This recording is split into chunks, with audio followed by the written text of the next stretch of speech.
ਵਾਹਿਗੁਰੂ ਸਾਹਿਬ JIO.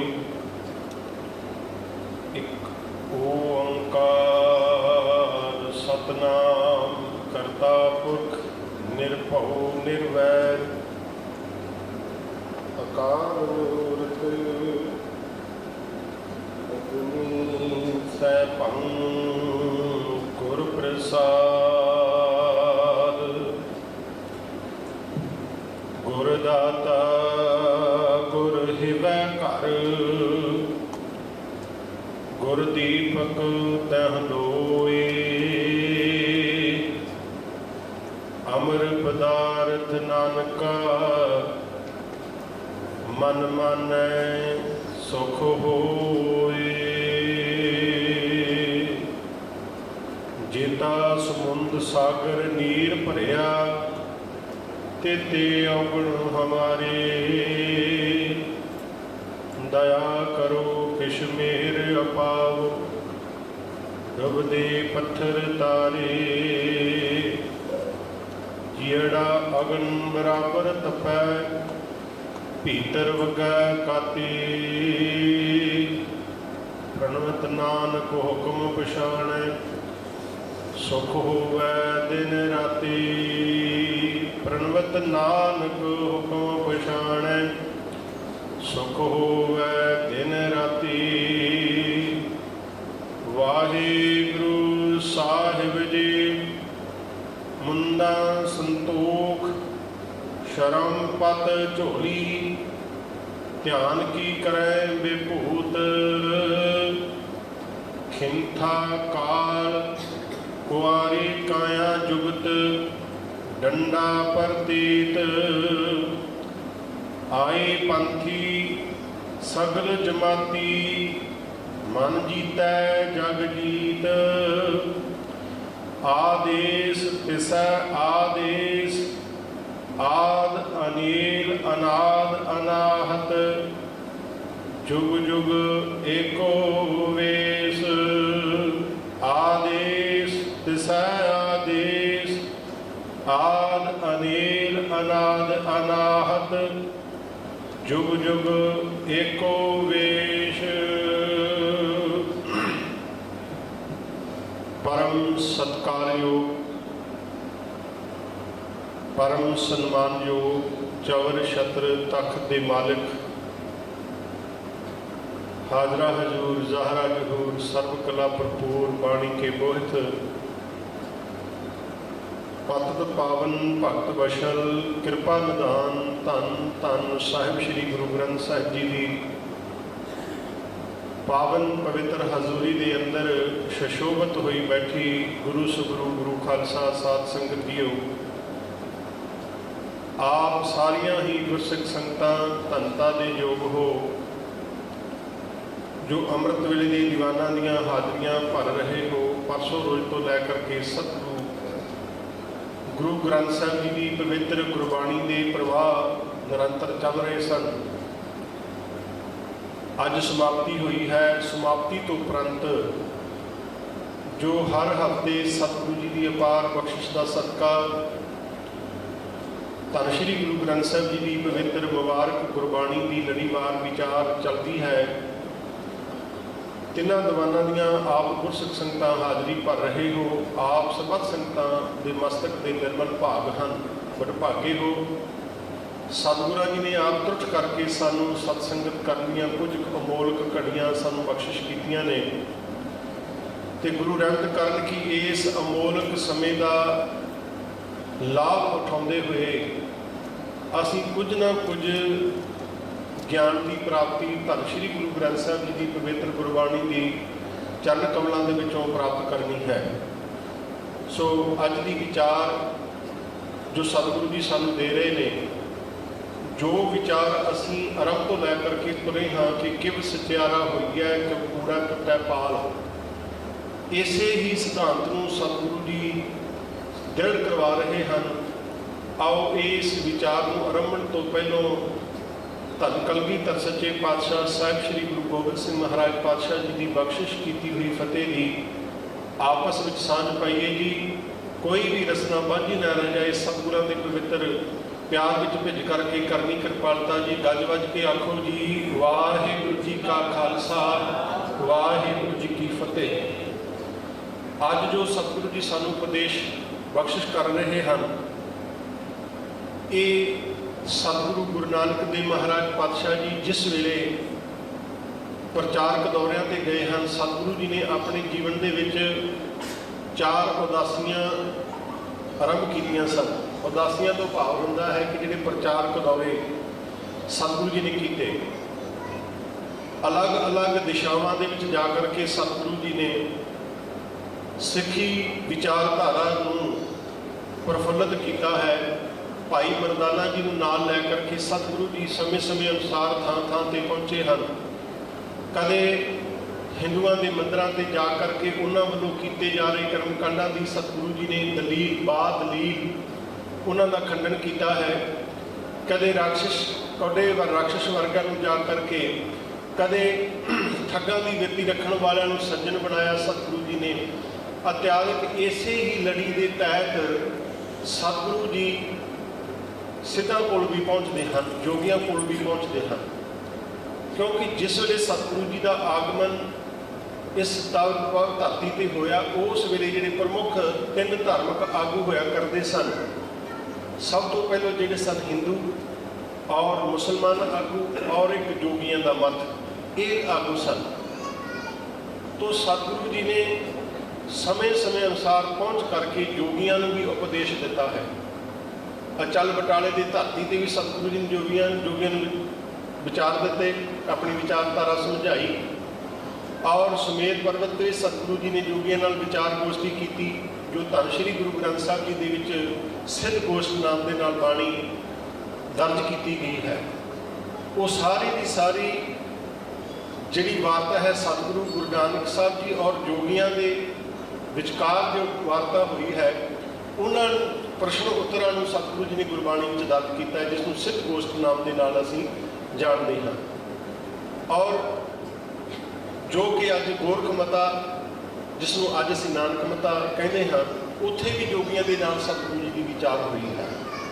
ਤੋ ਇਸੇ ਹੀ ਵਿਚਾਰ ਨੂੰ ਸਤਿਗੁਰੂ ਜੀ ਨੇ ਜਦੋਂ ਜੋਗੀਆਂ ਦੇ ਨਾਲ ਇਹ ਵਿਚਾਰ ਕੀਤੀ ਹੈ, ਕਿਉਂਕਿ ਜੋਗੀਆਂ ਦੀ ਜਿਹੜੀ ਵੇਸ਼-ਭੂਸ਼ਾ ਸੀ, ਜਿਹੜਾ ਉਹਨਾਂ ਦਾ ਪਹਿਰਾਵਾ ਸੀ, ਉਹ ਸੀ ਕਿ ਕੰਨਾਂ ਨੂੰ ਪਾੜ ਕਰਕੇ ਉਹਦੇ ਵਿੱਚ ਮੁੰਦਰਾਂ ਪਾ ਲੈਣੀਆਂ, ਮੋਟੀਆਂ-ਮੋਟੀਆਂ ਮੁੰਦਰਾਂ ਪਾ ਲੈਣੀਆਂ, ਔਰ ਪਿੰਡੇ ਦੇ ਉੱਪਰ ਸਵਾਹ ਮਲ ਲੈਣੀ, ਹੱਥ ਦੇ ਵਿੱਚ ਕਮੰਡਲ ਫੜ ਲੈਣਾ, ਇੱਕ ਪਾਤਰ ਇੱਕ ਭਾਂਡਾ ਜਿਸ ਦੇ ਵਿੱਚ ਉਹ ਘਰ ਜਾ ਕਰਕੇ ਮੰਗਦੇ ਸਨ, ਔਰ ਇੱਕ ਡੰਡਾ ਉਹਨਾਂ ਦੇ ਹੱਥ ਵਿੱਚ ਹੁੰਦਾ ਸੀ।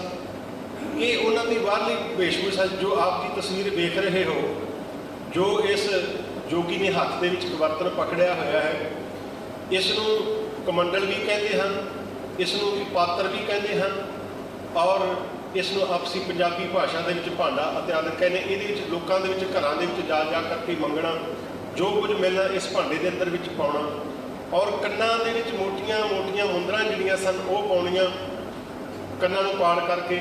ਜਿਸ ਤਰ੍ਹਾਂ ਤਸਵੀਰ ਵੇਖ ਰਹੇ ਹੋ, ਇਸ ਤਸਵੀਰ ਦੇ ਅੰਦਰ ਕੰਨਾਂ ਦੇ ਵਿੱਚ ਮੁੰਦਰਾਂ ਪਾਈਆਂ ਹੋਈਆਂ ਨੇ। ਔਰ ਜੋ ਗੋਹੇ ਦੀ ਅੱਗ ਹੁੰਦੀ ਸਨ, ਸਵਾਹ ਹੁੰਦੀ ਸੀ, ਉਸ ਗੋਹੇ ਦੀ ਸਵਾਹ ਨੂੰ ਆਪਣੇ ਪਿੰਡੇ ਦੇ ਉੱਪਰ ਮਲ ਲੈਣਾ। ਸਵਾਹ ਇਸ ਤਰ੍ਹਾਂ ਮਲਦੇ ਸਨ, ਉਹ ਕਹਿੰਦੇ ਸਨ ਕਿ ਅਸੀਂ ਸਵਾਹ ਮਲ ਕਰਕੇ ਇਹ ਪ੍ਰਤੀਕ ਸਮਝਦੇ ਹਾਂ ਕਿ ਇਹ ਸਰੀਰ ਨੇ ਵੀ ਇੱਕ ਦਿਨ ਸਵਾਹ ਹੋਣਾ ਹੈ। ਪਰ ਸਤਿਗੁਰੂ ਜੀ ਨੇ ਆਖਿਆ ਕਿ ਹੈ ਜੋਗੀ, ਤੂੰ ਜੋ ਬਾਹਰੀ ਅਡੰਬਰ ਜਾਂ ਬਾਹਰੀ ਭੇਖ ਕਰਦਾ ਹੈ, ਇਹਦੇ ਨਾਲ ਤੂੰ ਉਸ ਸੱਚਿਆਰ, ਉਸ ਅਕਾਲ ਪੁਰਖ ਵਾਹਿਗੁਰੂ ਦੇ ਨਾਲ ਮਿਲ ਕਰਕੇ ਸੱਚਿਆਰ ਨਹੀਂ ਬਣ ਸਕਦਾ। ਤੇਰਾ ਜੀਵਨ ਜਿਹੜਾ ਸੱਚ ਦੇ ਨਾਲ ਕਦੇ ਜੁੜ ਨਹੀਂ ਸਕਦਾ। ਨਾ ਕੰਨਾਂ ਦੇ ਵਿੱਚ ਮੁੰਦਰਾਂ ਪਾਉਣ ਦੇ ਨਾਲ ਤੈਨੂੰ ਉਸ ਵਾਹਿਗੁਰੂ ਦਾ ਮਿਲਾਪ ਹੋਣਾ ਹੈ, ਨਾ ਹੱਥ ਦੇ ਵਿੱਚ ਕਮੰਡਲ ਪਕੜ ਕਰਕੇ ਲੋਕਾਂ ਦੇ ਘਰ ਜਾ ਕੇ ਮੰਗਣ ਦੇ ਨਾਲ ਤੈਨੂੰ ਉਸ ਸੱਚ ਦੀ ਪ੍ਰਾਪਤੀ ਹੋਣੀ ਹੈ, ਔਰ ਨਾ ਹੀ ਕਦੇ ਤੈਨੂੰ ਪਿੰਡੇ ਦੇ ਉੱਪਰ ਸਵਾਹ ਮਲਣ ਦੇ ਨਾਲ, ਰਾਖ ਮਲਣ ਦੇ ਨਾਲ ਉਸ ਅਕਾਲ ਪੁਰਖ ਵਾਹਿਗੁਰੂ ਦੀ ਪ੍ਰਾਪਤੀ ਹੋਵੇਗੀ। ਹੁਣ ਸਤਿਗੁਰੂ ਜੀ ਨੇ ਕੁਝ ਜਿਹੜੇ ਉਹਨਾਂ ਦੇ ਜਿਹੜੀ ਬਾਹਰੀ ਦਿਖਾਵਾ ਸੀ ਉਹਨਾਂ ਦਾ, ਜਾਂ ਬਾਹਰੀ ਭੇਖ ਸੀ, ਉਸ ਬਾਰੇ ਸਤਿਗੁਰੂ ਜੀ ਨੇ ਕੋਈ ਜ਼ਿਕਰ ਕੀਤਾ ਇਸ ਪਾਵਨ ਸ਼ਬਦ ਦੇ ਅੰਦਰ। ਸਤਿਗੁਰੂ ਜੀ ਨੇ ਆਖਿਆ ਕਿ ਮੁੰਡਾ ਸੰਤੋਖ ਸ਼ਰਮ ਪਤ ਝੋਲੀ ਧਿਆਨ ਕੀ ਕਰੈ ਬਪੂਤ। ਮੁੰਡਾ ਜਿਹੜੀ ਕੰਨ ਦੇ ਵਿੱਚ ਮੁੰਦਰਾਂ ਪਾਈਆਂ ਹੋਈਆਂ ਨੇ, सतगुरु जी ने आख्या कि ये जेकर ये मुद्रा तेरियां वो अकाल पुरख वाहिगुरू के प्रति या तेरे जीवन का विच संतोख जिहड़ा वो मुद्रा तेरियां बन जाण। बड़ी ही कमाल की गल सतगुरु साहिब सच्चे गुरु नानक साहब सच्चे पातशाह जी के जीवन के अंदर है कि सतगुरु जी जिथे जिथे भी गए, जिथे जिन्होंने समझाउणा कीता, जो जो वो कर्म करते सन ਜਾਂ ਉਹਨਾਂ ਦੇ ਆਮ ਜੀਵਨ ਦੇ ਵਿੱਚ ਵਰਤੋਂ ਆਉਣ ਵਾਲੀਆਂ ਚੀਜ਼ਾਂ ਜਿਹੜੀਆਂ ਸਨ, ਸਤਿਗੁਰੂ ਜੀ ਉਹਨਾਂ ਦੇ ਮੁਤਾਬਕ ਉਸੇ ਹੀ ਤਰੀਕੇ ਦੇ ਨਾਲ ਸਮਝਾਉਂਦੇ ਸਨ। ਹੁਣ ਜੋਗੀਆਂ ਨੂੰ ਸੰਤੋਖ ਦੀ ਪਰਿਭਾਸ਼ਾ ਦਿੱਤੀ ਹੈ ਕਿ ਤੁਸੀਂ ਜੋ ਕੰਨਾਂ ਦੇ ਵਿੱਚ ਮੁਦਰਾ ਪਾਈਆਂ ਹੋਈਆਂ ਨੇ ਇਹਨੂੰ ਸੰਤੋਖ ਬਣਾਓ, ਜੀਵਨ ਦੇ ਅੰਦਰ ਸੰਤੋਖ ਆਵੇ। ਸੰਤੋਖ ਕੀ ਹੈ, ਪਹਿਲਾਂ ਆਪਾਂ ਇਸ ਨੂੰ ਵਿਚਾਰ ਲਈਏ। ਸੰਤੋਖ ਹੈ ਕਿ ਜੋ ਜੀਵਨ ਦੇ ਵਿੱਚ ਮਿਲ ਗਿਆ ਹੈ ਉਸ ਦਾ ਉਸ ਅਕਾਲ ਪੁਰਖ ਵਾਹਿਗੁਰੂ ਜੀ ਦਾ ਸ਼ੁਕਰਾਨਾ ਕਰਨਾ, और जिहड़ा जीवन के अंदर नहीं मिलिया उहदा कदे गिला ना करना। आम शब्दों के विच, आम सरल भाषा के विच ये वे कि जो उस अकाल पुरख वाहिगुरू जी ने सानू तुरठ करके दिता है उस नूं प्रवान करना, सतगुरु जी का वाहिगुरू जी का शुकराना करना कि सतगुरु जी धन्नवाद है, शुक्र है जो आप जी ने सानू बख्शिश किया है। तू दाता दातार तेरा दिता खावना, ये भी एक शुकराना है। तो जो जिंदगी दे विच मिल गया है, जो प्राप्ति उस अकाल पुरख वाहिगुरू की नज़रों कर्म के नाल सानू मिली है, उस प्राप्ति का शुकराना करना। तो जो दाता या जो कुछ सानू साडी जिंदगी दे विच नहीं मिलिया साडे मुताबक उहदा कदे भी वाहिगुरू प्रति गिला नहीं करना, ये संतोख है।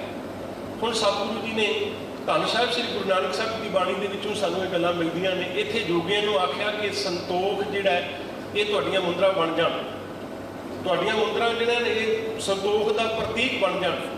ते जिस वेले सतगुरु जी किसी जट जिमीदार नूं, किसान नूं समझाया कि तेरा संतोख की होना चाहिए, तो सतगुरु जी ने आख्या कि क्योंकि जट जिमीदार कोले साधन होंदे हन, हल हुंदा है ਜਾਂ ਹੋਰ ਖੇਤੀਬਾੜੀ ਕਰਨ ਵਾਲੇ ਇੰਸਟਰੂਮੈਂਟ ਹੁੰਦੇ ਨੇ, ਸੁਹਾਗਾ ਹੁੰਦਾ ਹੈ, ਜ਼ਮੀਨ ਵਾਹ ਕਰਕੇ ਇਸ ਨੂੰ ਪੱਧਰ ਕਰਨਾ ਤੇ ਲੱਕੜ ਦਾ ਸੁਹਾਗਾ ਬਲਦਾਂ ਦੇ ਅੰਦਰ ਪਾ ਕਰਕੇ, ਜਾਂ ਅੱਜ ਤਾਂ ਸਾਧਨ ਆ ਗਏ ਨੇ, ਟਰੈਕਟਰ ਆ ਗਏ ਨੇ, ਟਰੈਕਟਰ ਦੇ ਮਗਰ ਪਾ ਕਰਕੇ ਸੁਹਾਗਾ ਜ਼ਮੀਨ ਨੂੰ ਕੀਤਾ ਜਾਂਦਾ ਹੈ। ਫਿਰ ਉਹਦੇ ਅੰਦਰ ਯੋਗ ਸਮੇਂ ਦੇ ਅਨੁਸਾਰ ਬੀਜ ਪਾ ਕਰਕੇ ਫਸਲ ਉਗਾਈ ਜਾਂਦੀ ਹੈ। ਸਤਿਗੁਰੂ ਜੀ ਨੇ ਜਿਸ ਵੇਲੇ ਕਿਸੇ ਜੱਟ ਜ਼ਿਮੀਂਦਾਰ ਦੇ ਨਾਲ ਗੱਲ ਸਾਂਝੀ ਕੀਤੀ ਉਸ ਵੇਲੇ ਆਖਦਾ ਤਾ ਕਿ ਮਨ ਹਾਲੀ ਕਿਰਸਾਨੀ ਕਰਨੀ, ਸ਼ਰਮ ਪਾਣੀ तन खेत। इत्थे शर्म जिहड़ा आख्या वो जो हत्थ दे विच फड़िया होया कमंडल है उसनूं आख्या गया। हुण इत्थे सतगुरू जी ने आखे मन नूं हाली बना, मन हाली किरसानी करनी, शर्म पानी जिहड़ा मिहनत दा पानी इसनूं ला, शर्म पानी तन खेत, इस शरीर नूं खेत बना, नाम बीज संतोख सुहागा। हुण सतगुरू जी ने इत्थे जिहड़ा जिमीदार नूं आख्या कि तेरा संतोख जिहड़ा है वो तेरे जो जमीन के ऊपर सुहागा फेरने वाला है, ये संतोख बन जाए। हुण सतगुरु जी ने हिंदुओं के नाल जेकर गल की है तो उत्थे आख्या कि दया कपा संतोख सूत जतगंडी सतवट। हुण जिस जिस तरीके दे नाल सतगुरु जी ने जिस जिस ढंग के लोगों के कोल गए, जिस जिस जिनस रंगी भांति लोगों के कोल गए, सतगुरु जी ने उस ही तरीके दे नाल समझाउणा कीता। तो अज सतगुरु जी जो सानू विचार दे रहे हैं जपजी साहब जी के अंदर जोगियां के प्रति, जिहड़े जोगी अपने घर बार नूं त्याग करके, बच्चों का त्याग करके, परिवार नूं त्याग करके जंगलों के विच जाकर जोगियां के प्रति सतगुरु जी ने बाणी दे विच बड़े ही विस्तार दे विच रखिया है। जुगत न जाना छड बह करवार, वो सतगुरु जी कहते कि उन्होंने जीवन की युक्ति समझ नहीं आई, इस घर बार नूं छड्ड करके जंगलों के चले गए हैं रब नूं पाउण वास्ते। तरह तरह दीयां समाधियां लाउणियां, तरह तरह के आसन करने और उस वाहिगुरू की प्राप्ति वास्ते शरीर नूं कष्ट देना इत्यादि उन्होंने पंथ दे विच आउंदा है। पर सतगुरु जी ने आख्या कि इतना कुछ करने की जरूरत नहीं भाई, जिहड़ियां मुंदरां कन्नां दे विच पाईयां होईयां ना, कन्न पाड़ करके इन्हां मुंदरां नूं अपने जीवन दे विच संतोख का प्रतीक बना।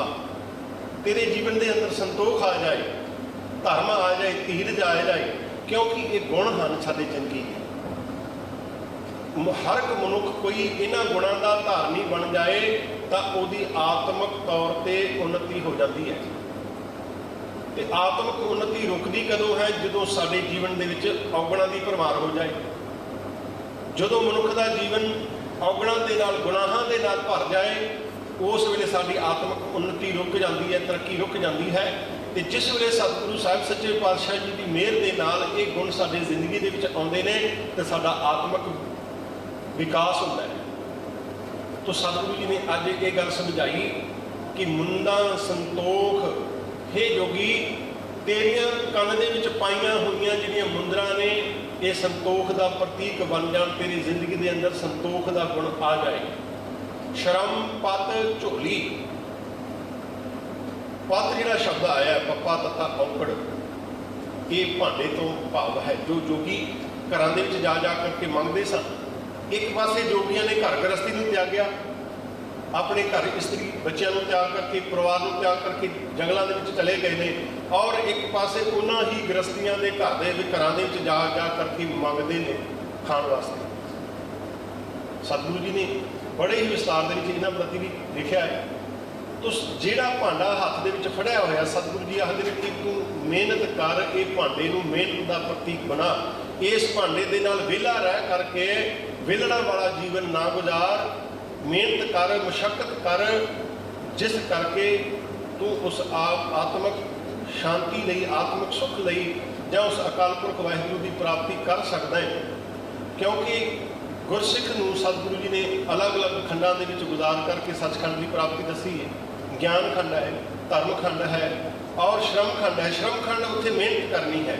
ਮਿਹਨਤ ਕੀ ਕਰਨੀ ਹੈ ਕਿ ਉਸ ਅਕਾਲ ਪੁਰਖ ਵਾਹਿਗੁਰੂ ਦੀ ਯਾਦ ਵਿੱਚ ਜੁੜ ਕਰਕੇ ਆਪਣੇ ਜੀਵਨ ਨੂੰ ਪਰਮਾਤਮਾ ਦੇ ਨਾਲ ਜੋੜ ਲੈਣਾ, ਸੱਚ ਦੇ ਨਾਲ ਜੋੜ ਲੈਣਾ, ਜੀਵਨ ਨੂੰ ਗੁਰਾਂ ਦੇ ਨਾਲ ਭਰਪੂਰ ਕਰ ਲੈਣਾ, ਇਹ ਮਿਹਨਤ ਹੈ।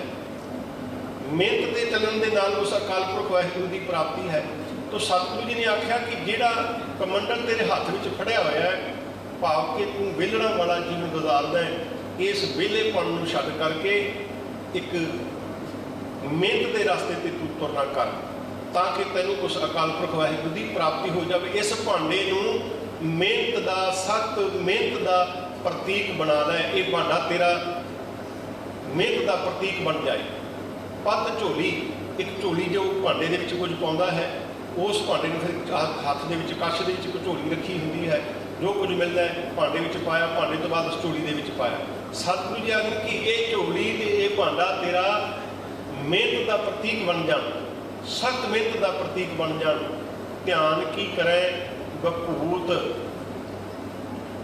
ਔਰ ਅਕਾਲ ਪੁਰਖ ਵਾਹਿਗੁਰੂ ਦੇ ਚਰਨਾਂ ਦਾ ਧਿਆਨ ਜਿਹੜਾ ਹੈ ਉਹ ਤੇਰੀ ਪਿੰਡੇ ਦੇ ਉੱਪਰ ਮਲੀ ਹੋਈ ਸਵਾਹ ਜਿਹੜੀ ਇਹ ਬਣ ਜਾਏ। ਆਪ ਜੀ ਨੂੰ ਜੋ ਤਸਵੀਰ ਦਿਖਾਈ ਗਈ ਸੀ, ਇੱਕ ਵਾਰੀ ਫਿਰ ਮੈਂ ਬੇਨਤੀ ਕਰਾਂਗਾ ਦਿਖਾਉਣ। ਜੋ ਆਪਣੇ ਪਿੰਡੇ ਦੇ ਉੱਪਰ ਸਵਾਹ ਮਲ ਕਰਕੇ ਬੈਠਾ ਇੱਕ ਜੋਗੀ, ਇਹ ਬਾਹਰੀ ਅਡੰਬਰ ਹੈ। ਭਾਵੇਂ ਕਿ ਆਖਦੇ ਹਨ ਕਿ ਇਹ ਸਵਾਹ ਮਲ ਦੇ ਨਾਲ ਸਾਨੂੰ ਇਹ ਹਰ ਵੇਲੇ ਚੇਤਾ ਰਹਿੰਦਾ ਹੈ ਕਿ ਇਸ ਸਰੀਰ ਨੇ ਸਵਾਹ ਹੋ ਜਾਣਾ ਹੈ, ਪਰ ਸਤਿਗੁਰੂ ਜੀ ਆਖਦੇ ਨੇ ਕਿ ਇਹ ਪਿੰਡੇ ਦੇ ਉੱਪਰ, ਸਰੀਰ ਦੇ ਉੱਪਰ ਇਹ ਗੋਹੇ ਦੀ ਅੱਗ ਦੀ ਬਣਾਈ ਹੋਈ ਸਵਾਹ ਜਿਹੜੀ, ਰਾਖ ਜਿਹੜੀ ਹੈ ਪਿੰਡੇ ਦੇ ਮਲ ਲੈਣ ਦੇ ਨਾਲ ਉਸ ਵਾਹਿਗੁਰੂ ਦੀ ਪ੍ਰਾਪਤੀ ਤੇਰੀ ਜ਼ਿੰਦਗੀ ਵਿੱਚ ਕਦੇ ਨਹੀਂ ਹੋ ਸਕਦੀ। ਹੁਣ ਮਤਾ ਅਸੀਂ ਕਦੇ ਇਹ ਸਮਝੀਏ ਕਿ ਸਤਿਗੁਰੂ ਜੀ ਕੇਵਲ ਜੋਗੀਆਂ ਨੂੰ ਹੀ ਉਪਦੇਸ਼ ਦੇ ਰਹੇ ਨੇ।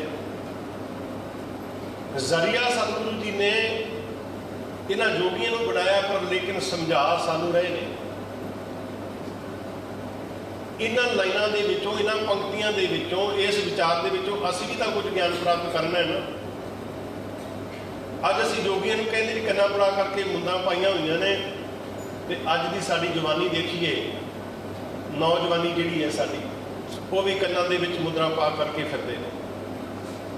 ਤਰ੍ਹਾਂ ਤਰ੍ਹਾਂ ਦੇ ਪੇਸ਼, ਕਿਸੇ ਨੇ ਗਿੱਚੀ ਤੇ ਗੁੱਤ ਕਰ ਲਈ ਹੈ, ਕਿਸੇ ਨੇ ਕੰਨਾਂ ਦੇ ਵਿੱਚ ਨੱਤੀਆਂ ਪਾ ਲਈਆਂ ਨੇ, ਕੋਈ ਬੀਬੀਆਂ ਨੂੰ ਸਲਵਾਰਾਂ ਪਾਈ ਫਿਰਦਾ, ਕੋਈ ਕੁਛ ਇਤਿਆਦਿ। ਇੱਥੇ ਤਰ੍ਹਾਂ ਤਰ੍ਹਾਂ ਦੇ ਭੇਖ ਅਸੀਂ ਬਣਾਏ ਹੋਏ ਨੇ।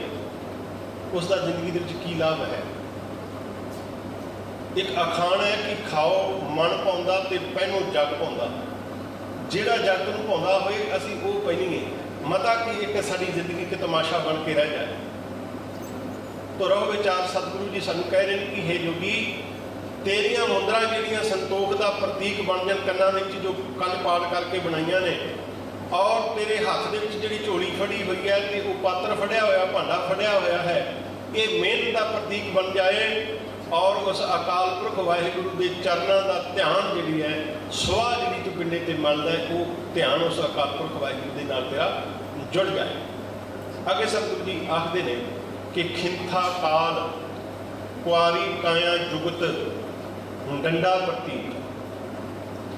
हुण इको ने गोदड़ी जो अपने पिंडे के नाल भलेटी होती है, कुछ टाकियां जोड़ करके बनाई होती है कि जिस वेले जिथे आराम करना है उसने विछा लिया, जे पाला लग्या उत्ते लै लई।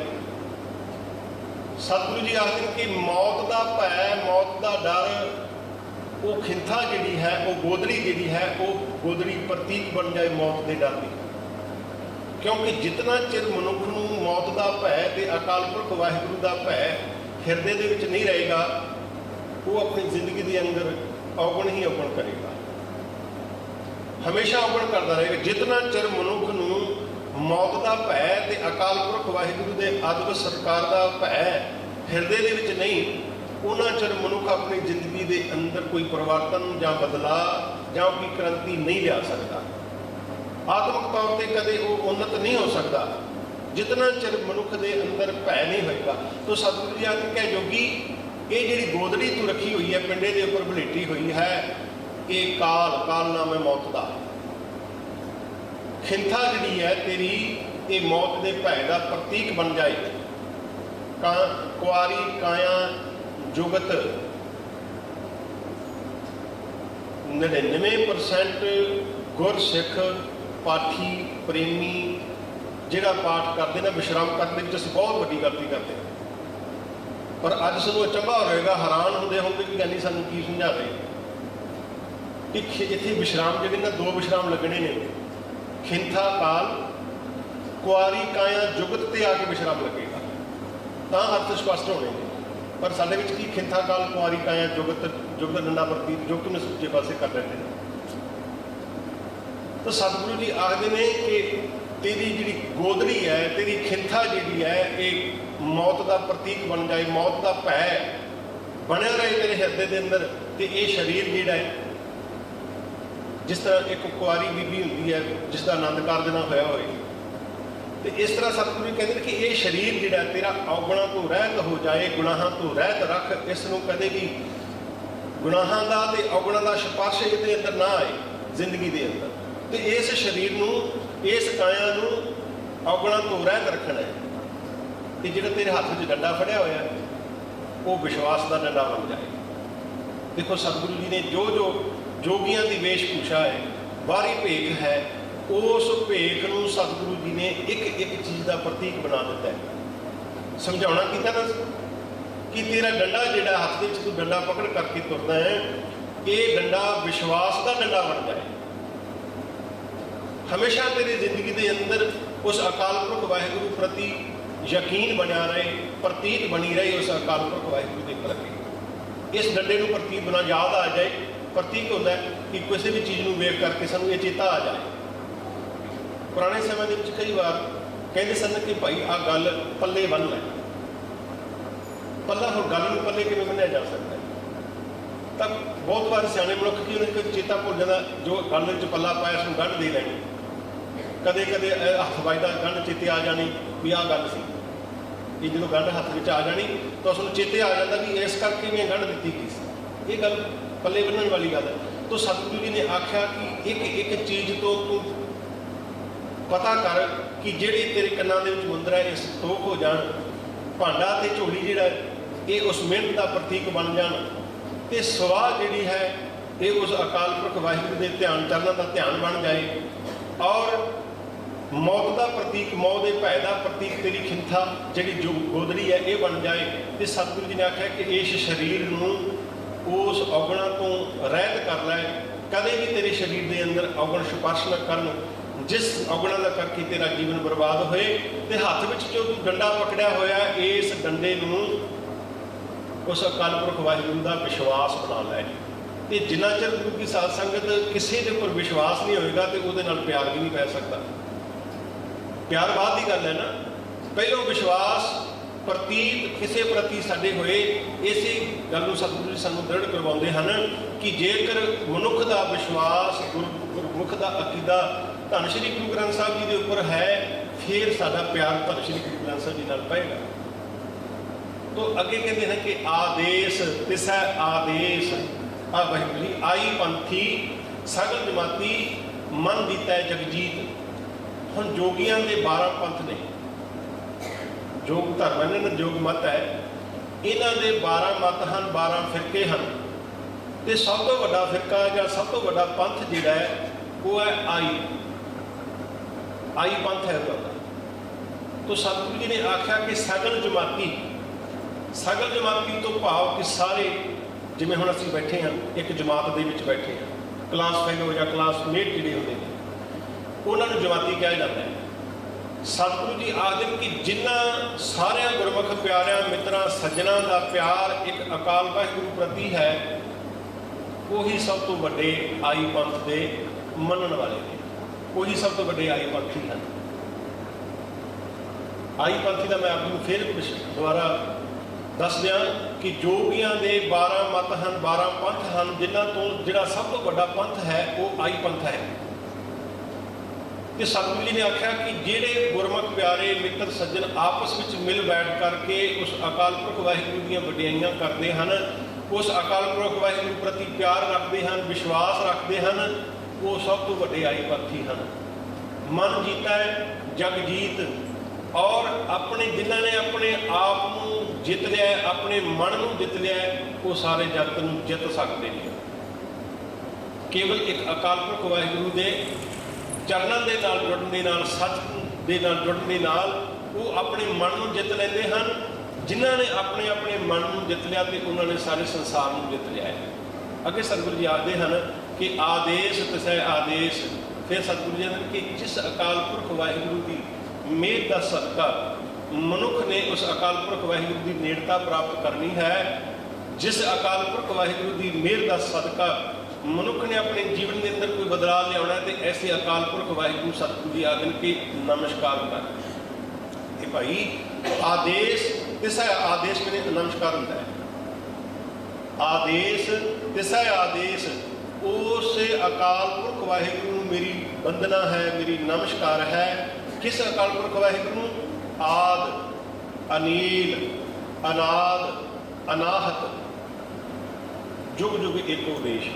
आद जो साढ़े सारिਆਂ ਦਾ मुढ़ है,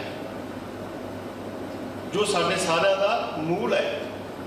साडा मूल की है, मन का मूल की है, वो अकाल पुरख वाहिगुरू। इस करके इस सतगुरु सानू आखते हैं कि मन को जोत स्वरूप है, अपना मूल पछाण। जिहड़े जिहड़े अपने असले दे नाल जां अपने मुढ़ दे नाल नहीं जुड़े, उन्होंने फिर अपने उस मुढ़ बारे पता भी कोई नहीं। कोई फुल जां टहनी जिहड़ी है जड़ दे नाल नहीं जुड़ी, वो हरी भरी कदे नहीं रह सकती। इस करके सतगुरु जी आखते हैं कि वो अकाल पुरख वाहिगुरू साडे सारिਆਂ ਦਾ मुढ़ है।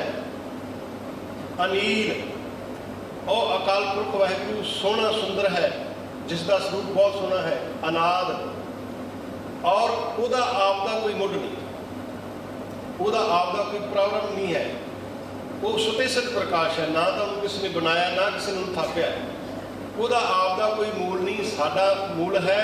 अनील तो भाव के वो सुंदर स्वरूप है, और अनाद उसका अपना कोई मुढ़ नहीं। अनाहत, कदे भी वो नाश नहीं होता।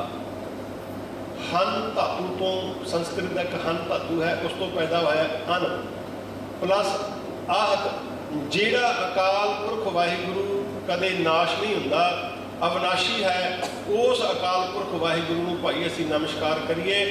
जुग जुग एको वेश, जो हर समय एक रस हो करके हर थां के उपर वो मौजूद होंदा है, हर थां के उपर वो परिपूर्ण होंदा है। ऐसे अकाल पुरख वाहिगुरू असीं हमेशा हमेशा उस अकाल पुरख वाहिगुरू नमस्कार करिए, वंदना करिए। तो हो सकता है कि अज की जिहड़ी पौड़ी है, इसके कुछ शब्द, इसकी कुछ भाषा ऐसी जो साडे आम समझ दे विच नहीं आउंदी। जेकर आप सिख संगतां नूं समझ ना आई होवे, किसी वेले भी आप दास नाल मिल करके फिर विचार बैठ के कर सकते हैं। और सतगुरु की महान कृपा हुई 28 पौड़ियाँ तक विचार हो गई है, पर लेकिन अज तक किसी भी संगत ने कोई पुछण का यतन नहीं किया। जिथे किते भी आप जी कोई शंका लगे, कोई शंका उत्पन्न होंदा है, जां आप जी नूं कोई किसी विचार बारे समझ नहीं आती, तो बेझिझक किसी वेले भी दास दे नाल विचार साझी कर सकते हो। जे हो सकता है कोई तुहाडे विचों कोई ऐसा ज्ञानवान कोई मनुख होए जो आप जी तो मैनूं कोई सिक्ख्या मिले, मैं साडे ज्ञान दे विच कोई वाधा होए, क्योंकि गुरसिखां ने आपस दे विच मिल बैठ के विचार करके ये नहीं कि ज्ञानी जी विचार करते थे। अगर आप जी नूं कोई किसी प्रति कोई शंका पैदा होंदा है जां किसी भी पंक्ति की या शब्द की विचार समझ नहीं आई, तो बेझिझक आप पूछ सकते हो। सो आओ इस पाठ में असीं उचारना किवें है उस बारे आपां विचार करिए। सतगुरु जी के मुंदा संतोख शरम पत झोली, इन मुंदा पाठ भी किया जा सकता है, मुंदा पाठ भी किया जा सकता है। मुंदा तो एक मुंदा है, तो मुंदा जे के आए तो बहुवचन आ गया। मुंदा संतोख इत्थे रुकना है, श्रम पत झोली फिर विश्राम है। ध्यान की करे बेभूत खिंथा काल, इस पंक्ति विचार करके अज तो बाद आप जी ने ये जरूर विचार कर लेने कि अज तो बाद जिहड़ा असीं विश्राम करना है तो जुगत दे करना है, उसनूं चलदे फिरदे विच नहीं करना। तो पहलों काल ते विश्राम होएगा, खिंथा काल कुआरी काया जुगत डंडा प्रतीत, ये औगुणों तो रहत शरीर नूं रखना, ये तेरे मत की एक जुगती है, इस जुगती नूं घुमा।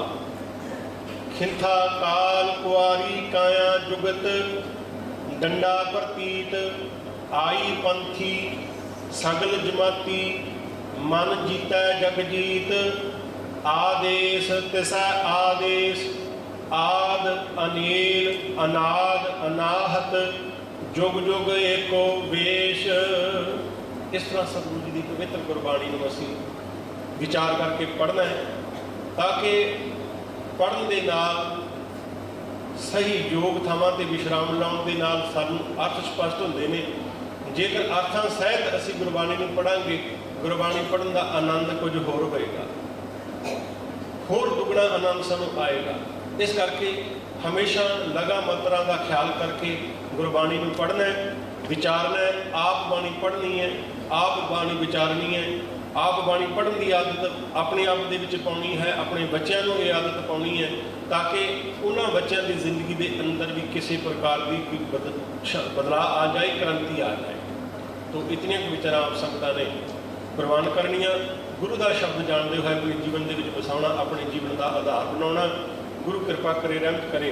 जो आने वाला समागम है वो 24 जून को फिर 9 बजे तो लैकर के 9:30 बजे तक फिर विचार होएगी। कुछ संगतां नवीं आईयां हैं, उन्होंने प्रति बेनती है कि आप जी दस दईए कि हर हफ्ते हर एतवार को 9 बजे तो लैकर के 9:30 बजे तक सतगुरु जी की महान कृपा का सदका, बख्शिश का सदका, सतगुरु धन श्री गुरु ग्रंथ साहिब जी की पवित्र गुरबाणी की विचार होती है।